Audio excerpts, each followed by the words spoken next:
So good afternoon, everyone. Just this afternoon, obviously we're here at Greta to talk about the tragic bus accident.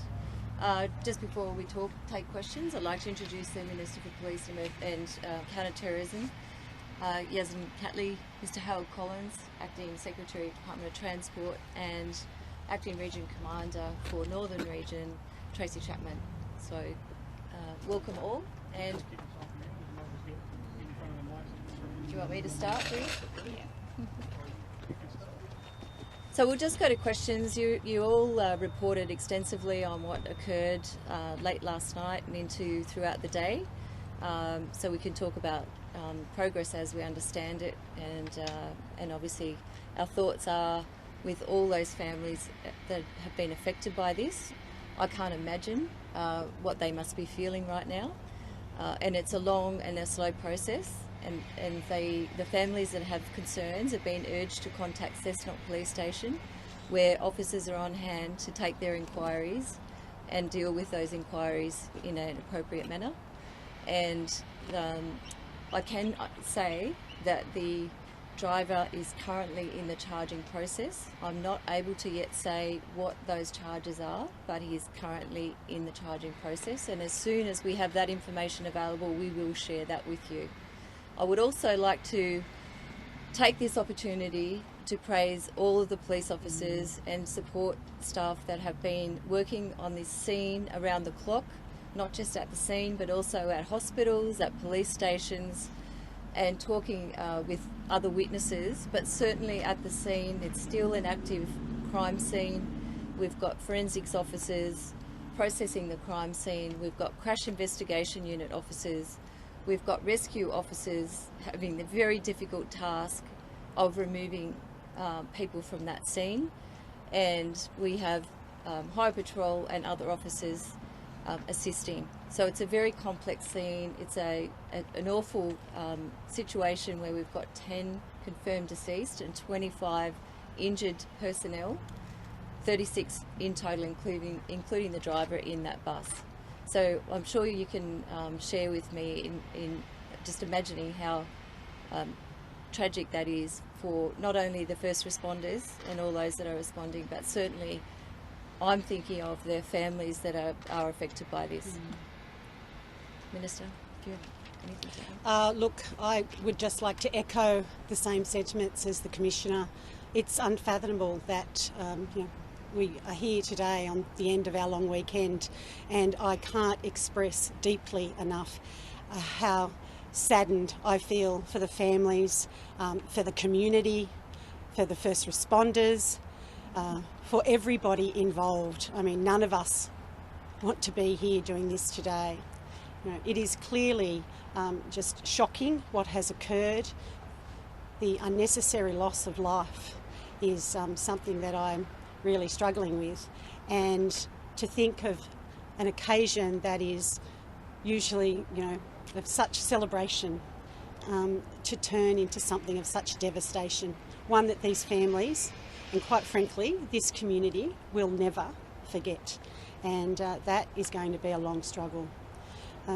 I also want to mirror my great thanks to the police and to the first responders that have been hard at work here now for, going on almost 24 hours. And, what they were presented with was something that I suspect they would never have wanted to have seen either. And I know that both the Commissioner and I will make sure that their well-being is looked after, because we have to think about them as well.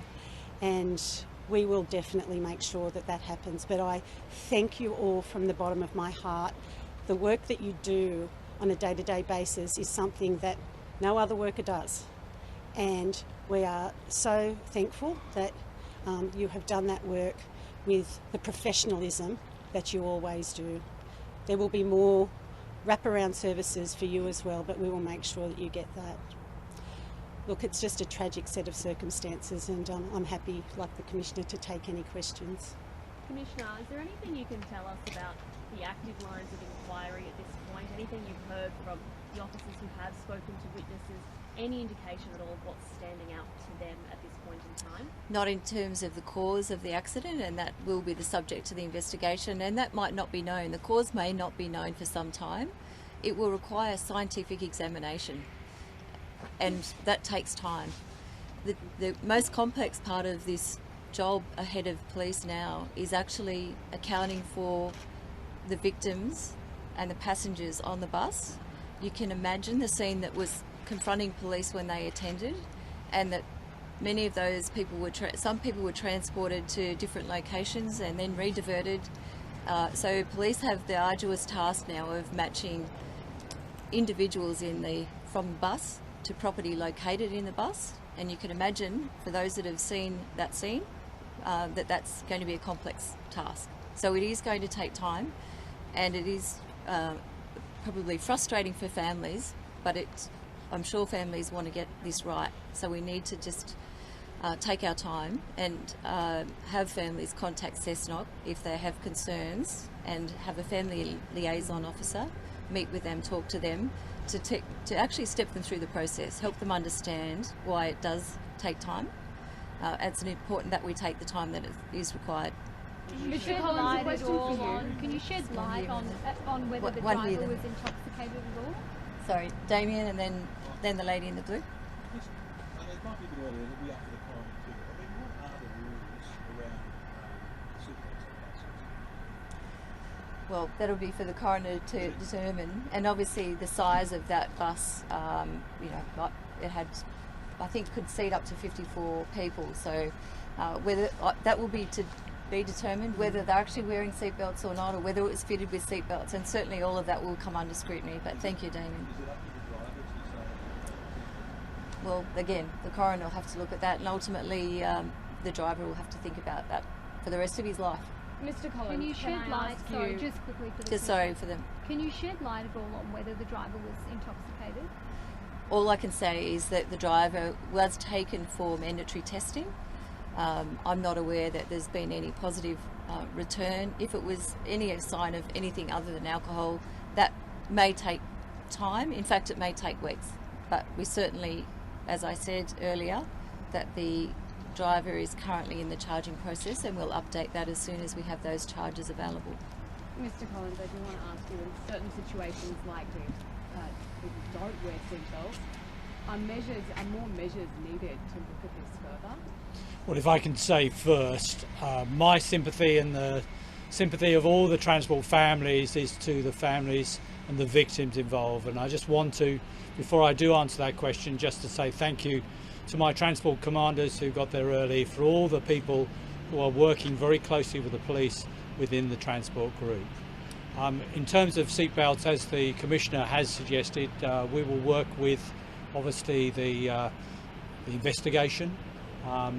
We understand, obviously, we need to ascertain how those belts were operated, were they fitted, and who was wearing them. That is a police matter and will be dealt with in due course. What steps will you take, though, as transport? I think it's a timely reminder for everybody, and we understand there are many people travelling over this weekend, but it's a timely reminder for everybody to ensure they have a safe journey and get home. So that includes making sure you're safe, and that includes wearing seatbelts. Commissioner, can you tell us anything about the rescue operation itself? Who got there first, what they did when they got there? I've been reading about the fire brigade having to inflate their rescue bags to lift the truck up. Do you know anything? I might invite the Acting Region Commander to talk to that, but let me just say it's been complex. And I think it's only just now that the bus has been righted from its side. It's a delicate operation, and I'm sure you can appreciate the need for that, given that people were inside that bus. But I'll hand over to the Acting Region Commander. So in terms of your question in relation to last night, on scene in the first instance were Traffic and Highway Patrol Police, Fire and Rescue New South Wales, and obviously New South Wales Ambulance. In terms of what processes were undertaken upon first arrival at the scene, I could not give you any accurate detail in relation to that. As you can imagine, it was a fairly frantic scene.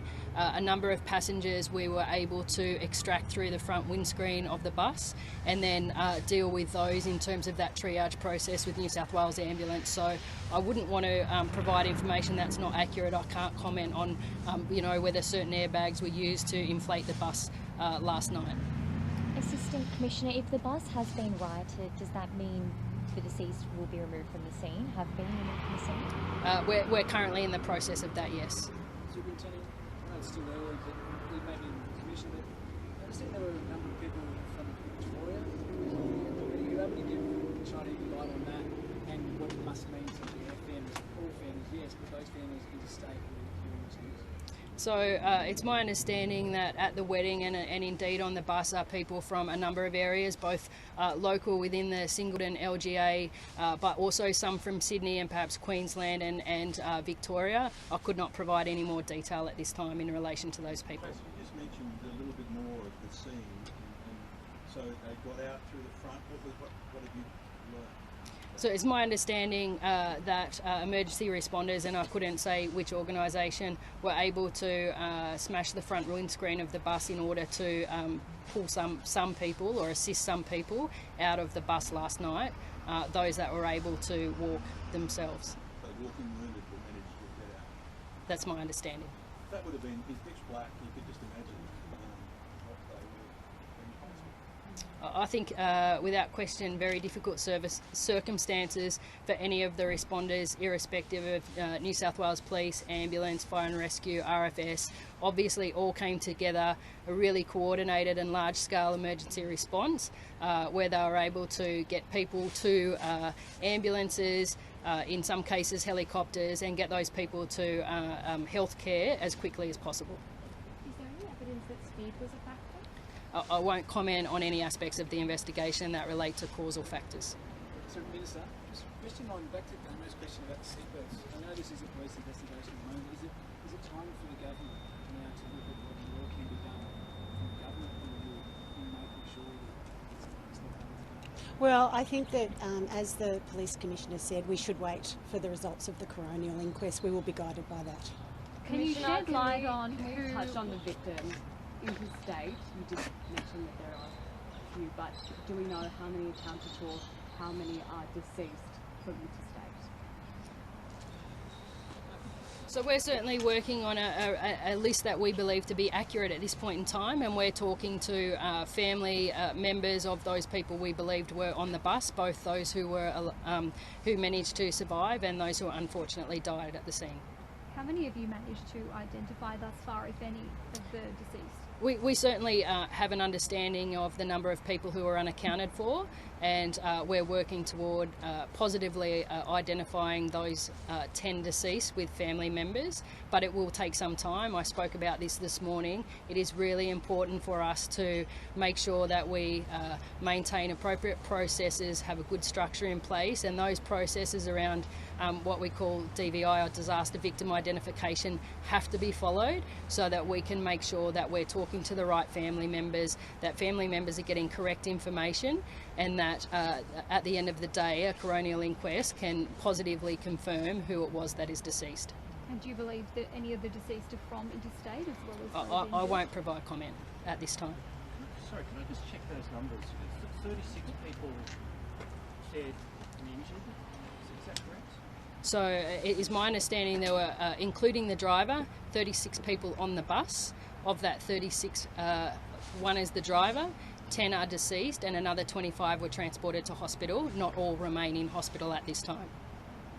Thank you all.